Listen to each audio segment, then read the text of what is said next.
मुस्तफा अजीजाबादी भाई और एमके हमने स्पेशल इनविटेशन दिया था कि आप लोग आए। आज 46 ओवरऑल तकरीर कैसी लगी? और बहुत अच्छी लगी जी। और आज हमें मौका मिला है कि आज आकर हम स्पेशली एमके वालों के साथ मुखातिब हुए और जो अभी तक मैंने एहतजाज वगैरह किए उसके लिए भी मैंने अपोलोजाइज किया है।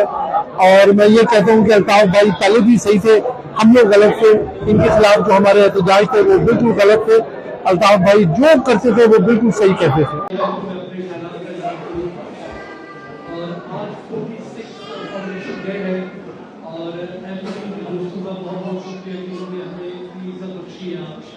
I don't know how to prepare that.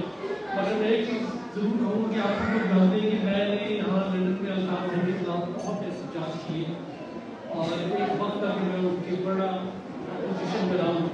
मगर मैंने अल्ताफ भाई से टिकटॉक पर भी माफ़ी मांगी थी और कहते हैं ना कि वो हमारा हम उम्मीद भूल जाते रहे, हमारे भूल चेहरे पे थी और हम आईना साफ करते रहे।